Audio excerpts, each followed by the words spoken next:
ஸ்ரீஹி ஸ்ரீமதே ராமானுஜாய நமக. ஸ்ரீமதே நிகமாந்த மகாதேசிகாய நமக. ஸ்ரீரங்கராமானுஜ மகாதேசிகாய நமக. ஸ்ரீமத் பாகவதம் செவிக்கு இனிய கதைகளில் சிறந்தது. ஹரே ராம ராம ராம ஹரே ஹரே, ஹரே கிருஷ்ண கிருஷ்ண கிருஷ்ண ஹரே ஹரே.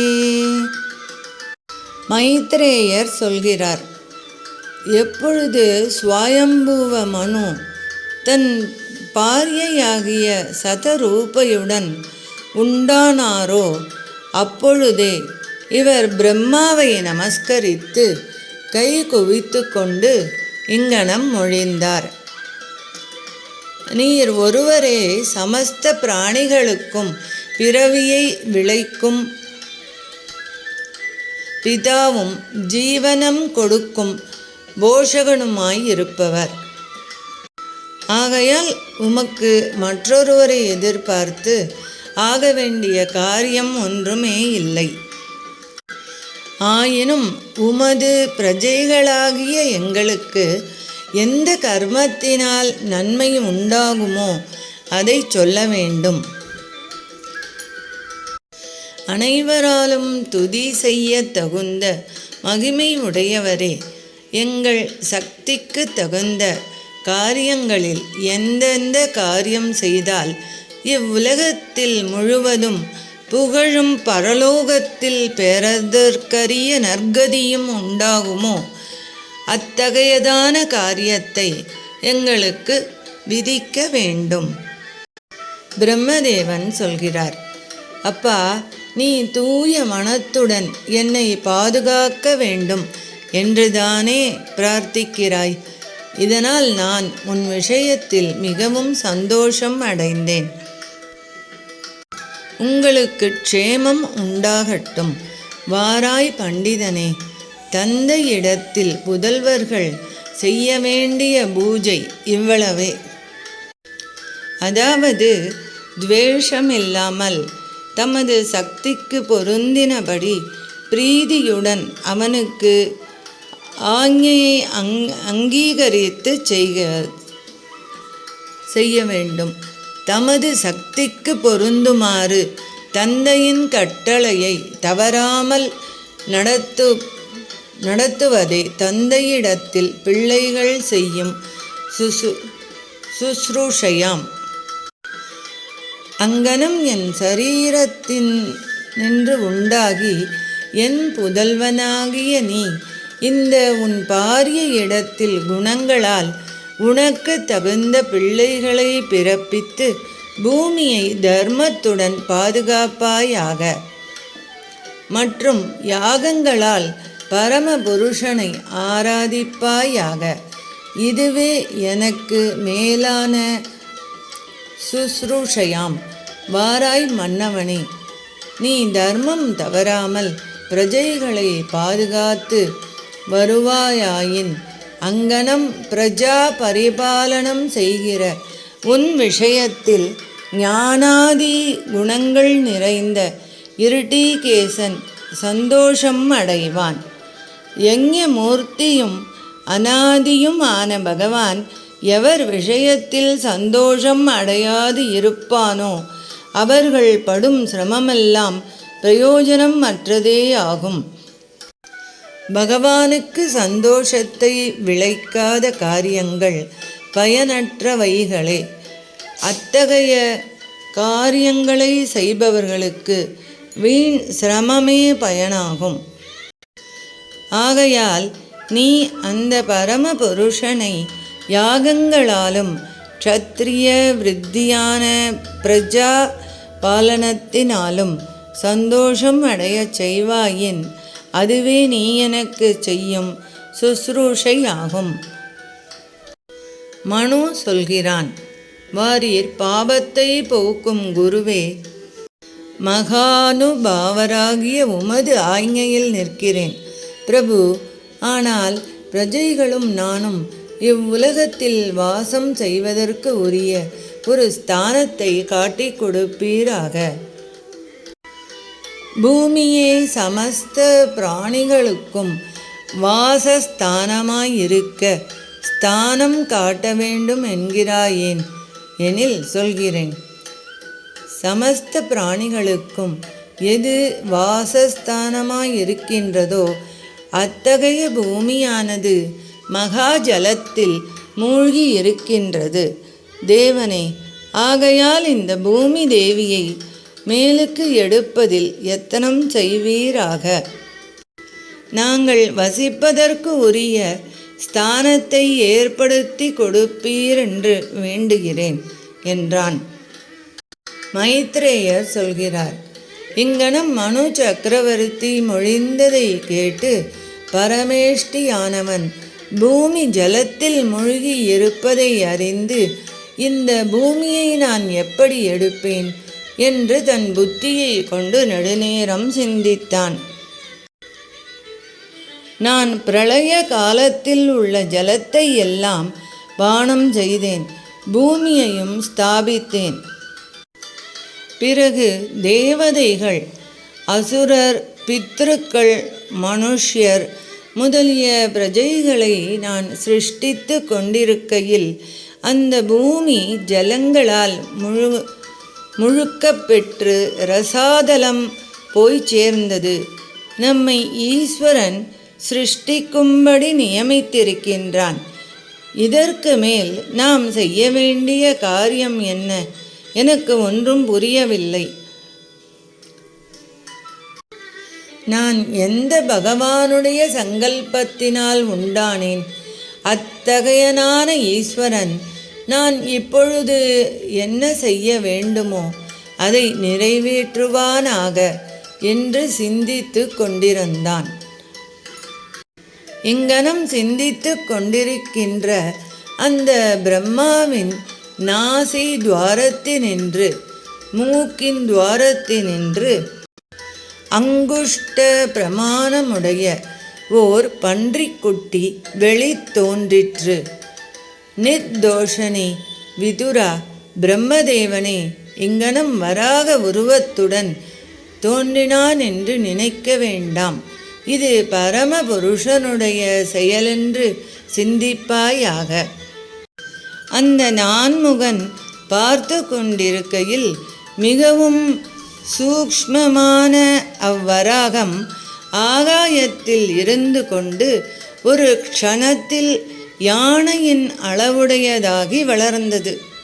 அவ்வராகம் உண்டானதும் அது ஆகாயத்தில் சென்றதும் யானை போல் வளர்ந்ததும் ஆகிய இது பார்க்கின்றவர்களுக்கு மிகவும் ஆச்சரியமாயிருந்தது. பிரம்மதேவன் மரீச்சி முதலிய புதல்வர்களோடும் சனகர் முதலிய குமாரர்களோடும் அந்த வராக உருவத்தை கண்டு பலவாறு சிந்தித்தான். திவ்யமும் பரமபதத்தில் வாசம் செய்வதும் சுத்த சத்வமயமாயிருப்பதும் ஆகிய பரபிரம்மே எங்கனம் பன்றி என்கிற ஒரு மாறு வேடம் பூண்டு தோன்றிற்றோ, இத்தகைய வராக உருவம் எனது நாசி துவாரத்திலிருந்து வெளியாயிற்று. இதென்ன ஆச்சரியம்! முதலில் இவ்வராகம் அங்குஷ்டத்தின் நுனி கணுவின் அளவுடையதாக புலப்பட்டது. பிறகு க்ஷணக்காலத்தில் கண்டசைலம் பர்வதத்தினின்று நழுவின ஒரு பெரிய சிலை போல உருவமுடையதாய் வளர்ந்து புலப்பட்டது. இங்கனம் வராக உருவத்தினால் தன் ஸ்வரூபத்தை மறைத்து என் மனத்தை வருத்தி கொண்டு புலப்படுகிற இவ்வஸ்து யஞஸ்வரூபியான அந்த பகவான் தானோ? யஞஸ்வரூபியாகிய அந்த பகவான் தானே இங்கனம் வராக உருவத்தினால் தன் ஸ்வரூபத்தை மறைத்து என் மனத்தை மயங்கச் செய்து கொண்டு புலப்படுகின்றானோ என்று பலவாறு சிந்தித்தான். அந்த பிரம்மதேவன் இங்கனும் தன் புதல்வர்களான மனு முதலியவர்களோடு சிந்தித்து கொண்டிருக்கையில் யஞங்களால் ஆராதிக்கப்படும் பரமபுருஷனாகிய பகவான் பெரிய பர்வதம் போன்ற வராக உருவத்துடன் ஓர் கர்ஜனம் செய்தான். சமர்த்தனும் வராக ரூபியுமான அந்த பகவான் திசைகளில் பிரதித்வனி எழ கர்ஜனையால் பிரம்மதேவனையும் அந்த பிராமணோத்தமர்களான மரீச்சி முதலியவர்களையும் சந்தோஷம் அடையச் செய்தான். கபட வராக உருவம் பூண்ட பகவான் தமது சிரமங்களெல்லாம் தீரும்படி செய்த குர்குரத்வனியை கேட்டு ஜனலோகம், தபோலோகம், சத்தியலோகம் ஆகிய இம்மூன்று லோகங்களில் வாசம் செய்பவராகிய அங்குள்ள முனிவர்கள் அனைவரும் பரிசுத்தங்களும் ருக், யஜுஸ், சாமம் ஆகிய இம்மூன்று வேதங்களை சேர்ந்தவையாகையால் மூன்று வகைப்பட்டவைகளுமான சுக்தங்களால் ஸ்தோத்திரம் செய்தார்கள். வேதங்களால் விதிக்கப்படுகின்ற யாகங்களை ஸ்வரூபமாக உடைய அந்த பகவான் அங்குள்ள மரீச்சி முதலிய சத்புருஷர்கள் தன் கல்யாண குணங்களை எடுத்துரைப்பதான வேதத்தை சொல்லி சோஸ்திரம் செய்வதை கேட்டு மீளவும் குர்குரத்வனியை செய்து பிரம்மதேவன் முதலிய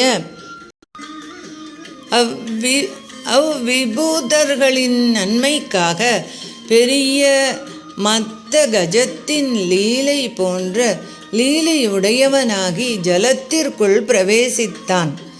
ஆகையால் ஆகாயத்தில் திரிகின்ற அந்த வராக ஸ்வரூபியான பகவான் வாளை உயர தூக்கி கொண்டு கடினமான சடைகளை, கழுத்து மயிர்களை உதறுகின்றவனும் உடம்பு முழுவதும் கடினமான மயிர்கள் நிறைந்த தோலுடையவனும் குளப்படிகளால் மேகங்களை அடிப்பவனும் வெளுத்த கோரை பற்கள் உடையவனும் பிரகாசிக்கின்ற நேத்திரமுடையவன் ஆகையால் கண்ணோக்கத்தினால் முழுவதையும் விளங்கச் செய்பவனும் பூமியை மேலெடுக்க முயன்றவனுமாகி பிரகாசித்தான்.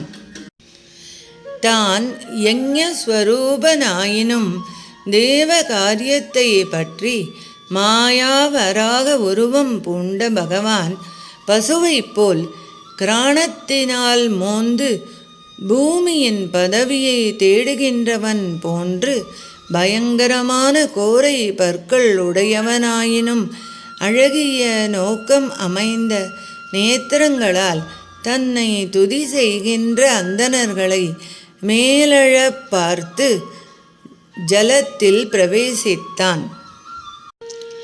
அங்கனம் கபட வராக ரூபியான பரமபுருஷனால் உட்புகப் பெற்ற அந்த சமுத்திரம் வஜ்ரமயமான பர்வதம் போல் மிகவும் கடினமான பகவானுடைய அங்கம் தன்மேல் விழுந்த வேகத்தினால் நடுவெல்லாம் கலங்கப் பெற்று வருந்தினார் போல் சப்தம் செய்வதாகி நீண்ட அலைகளாகிற புஜங்களை நீட்டி, யஞேஸ்வரனே, என்னை பாதுகாப்பாயாக, இங்கனம் என்னை பிளந்து ஹிம்சிக்க வேண்டாம் என்று முறையிட்டது போன்றது.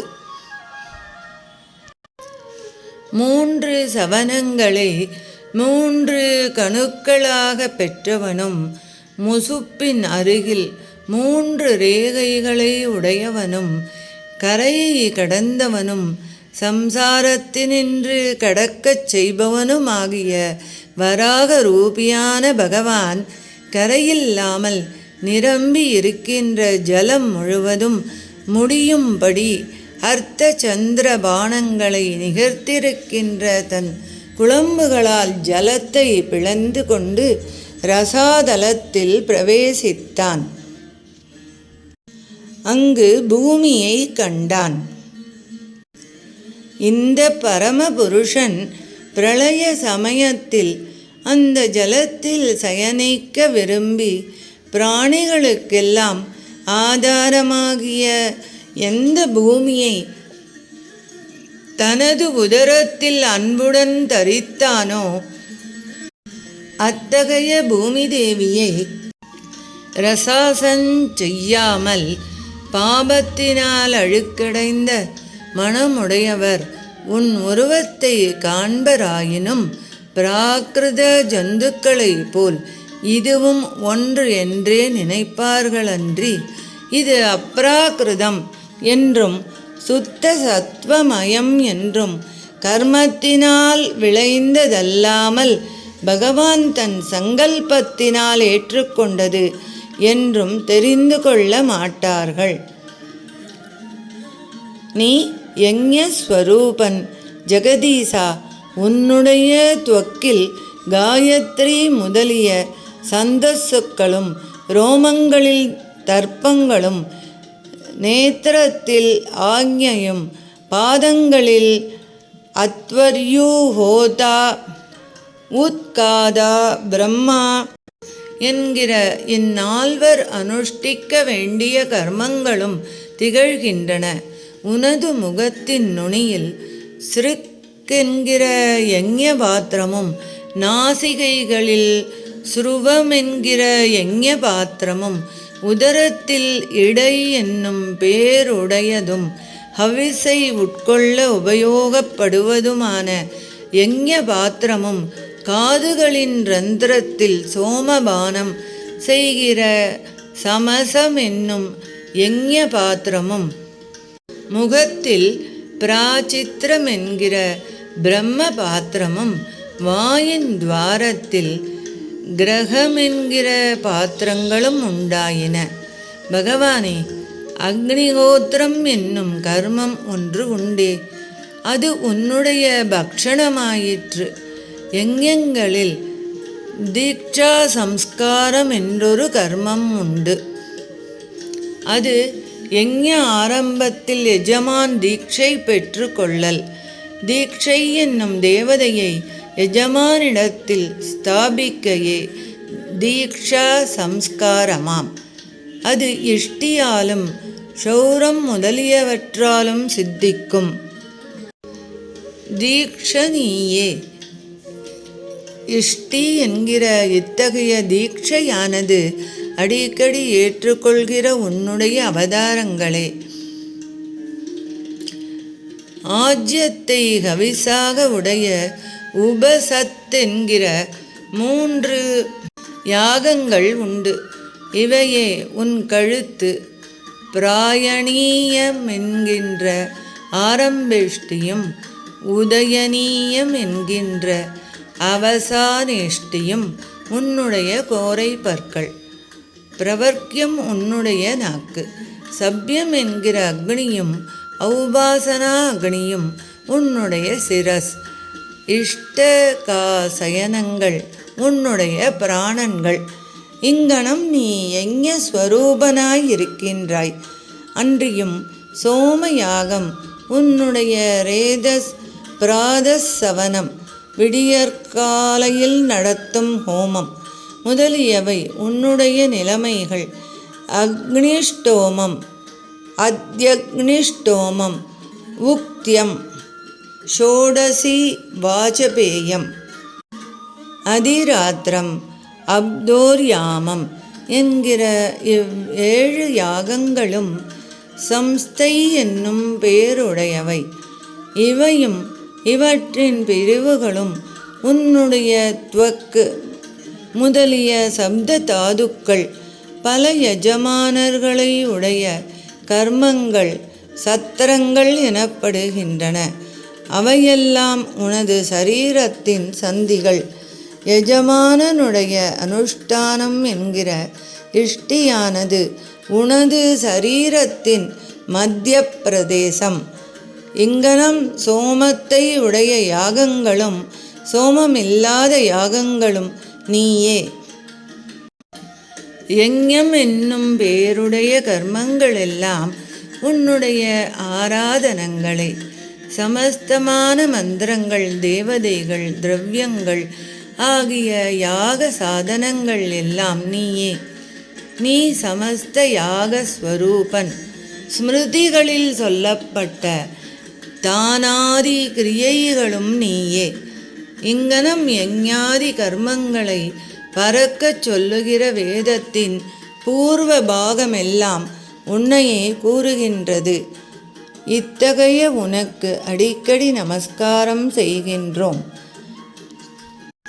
சப்தாதி விஷயங்களில் ஆசக்தி இல்லாமையாகிற வைராக்கியம், பகவானுடைய சரித்திரங்களை கேட்பது, அவற்றை வாயால் பாடுவது, நெஞ்சால் நினைப்பது, அவனை பூஜிப்பது முதலிய ஆச்சாரங்களை உடைய பக்தி மனத்தை வேறு விஷயம் செல்ல ஒட்டாமல் அடக்கி வெல்லுவது ஆகிய இவற்றால் விளையும் ஞானத்தினால் அருள் புரிய தகுந்தவனும் நீயே. இங்கனம் பகவானுடைய உண்மையை அறிவதற்கு வேண்டிய உபாயங்களை எடுத்து கூறுகிற வேதத்தின் உத்தர பாகமும் உன்னையே கூறுகின்றது. இத்தகைய உனக்கு அடிக்கடி நமஸ்காரம் செய்கின்றோம். வராக, ராமகிருஷ்ணாதி அவதாரங்கள் மூலமாய் ஞாச வித்தையை வெளியிட்ட மகா உபகாரனும் நீயே. வேதத்தினுடைய உத்தர பாகத்தின் பொருளை எடுத்துரைக்கின்ற வராகாதி புராணங்களாலும் ஸ்ரீராமாயணம் முதலிய இதிகாசங்களாலும் கூறப்படுகின்றவன் நீயே. இப்படிப்பட்ட உனக்கு நமஸ்காரம் செய்கின்றோம். வாராஞானாதி ஷாட்குண்ய நிதியே, புவிமங்கை நாயகனே. நீ பர்வதங்களோடு கூடின பூமியை உனது கோரையின் நுனியால் தரித்து கொண்டிருக்கின்றனை. இங்கனம் உன்னால் தரிக்கப்பெற்ற இந்த பூமியானது ஓர் மத்த கஜம் ஜலத்தில் விளையாடி அதனின்று வெளிப்புறப்பட்டு கரையேறும் பொழுது அதன் தந்தத்தினால் தரிக்கப்பெற்றதும் இலைகளோடு கூடினதும் ஆகிய ஒரு தாமரை கொடி போல் விளங்குகின்றது. வாராய் நாதனே, வேதத்தில் விதிக்கப்பட்ட கர்மங்கள் எல்லாம் அவயவங்களாயிருக்க பெற்றதும் கோரையின் நுனியால் தரிக்கப்பட்ட பூமண்டலத்துடன் கூடியதுமாகிய இந்த உன் வராக உருவம் அகன்ற கொடுமுடியில் மேகம் படியப்பெற்ற குல பர்வதத்தின் சோபை உண்டாகப் பெற்று விளங்குகின்றது. ஜெகதீசா, ஸ்தாவரங்களையும் ஜங்கமங்களையும் நிலைப்படுத்தும் பொருட்டு உன் பத்னியும் உலகங்களுக்கு மாதாவுமாக இந்த பூதேவியை ஸ்தாபிதம் செய்வாயாக. லோகங்களுக்கெல்லாம் பிதாவும் பாதுகாப்பவனும் நீயே. ஆகையால் நாங்கள் அந்த பூமியில் இருந்து கொண்டு பிதாவாகிய உனக்கும் மாதாவாகிய பூமி தேவிக்கும் நமஸ்காரத்தினால் சுஸ்ருஷை செய்வோமாக. யாகம் செய்யும் பிராமணர்கள் மந்திரத்தினால் அக்னியை அரணிக்கட்டையில் ஸ்தாபிப்பது போல் உன்னுடைய தாரணா சக்தியை இந்த பூமியில் ஸ்தாபித்தனை. பிரபோ, பிராகிருதனாகிய மற்ற எந்த புருஷன்தான் ரசாதலத்தில் சேர்ந்த பூமியை நீ மேலுக்கெடுத்த இந்த காரியத்தை இதமித்தமென்று சிந்திக்க முயற்சி கொள்வான். மிகவும் ஆச்சரியமாயிருக்கின்றமையால் இதை எவனும் வாயார சொல்லவும் வல்லவனாக மாட்டான். உன்னிடத்தில் இது ஓர் ஆச்சரியம் அன்று.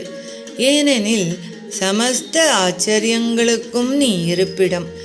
இத்தகைய நீ உன்னுடைய மாயையால் மிகவும் ஆச்சரியமான இந்த ஜகத்தை எல்லாம் சிருஷ்டித்தனை. இந்த ஜகத்தின் சந்நிவேசம் பலவாறாயிருக்கின்றது. ஒவ்வொன்றும் இன்னது இனியது என்று சிந்திக்க முடியாது இருக்கின்றது.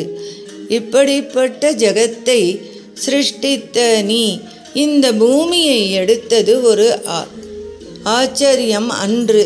வாராய் ஜெகதீசனே. வேதமயமான சரீரத்தை உதறுகின்ற நீ உன் சடைகளின் கழுத்து மயிர்களின் நுனிகளால் மேல் கிளப்பப்பட்ட பரிசுத்தமான நீர் திவலைகளால் அலம்ப பெற்று ஜனலோகம், தபோலோகம், சத்தியலோகம் ஆகிய இவற்றில் வசிக்கின்றவராகிய நாங்கள் அனைவரும் பரிசுத்தர்கள் ஆனோம். எங்கள் பிரயோஜனங்கள் எல்லாம் ஈடேறின. ஆகவே நாங்கள் கிருதார்த்தர்களானோம்.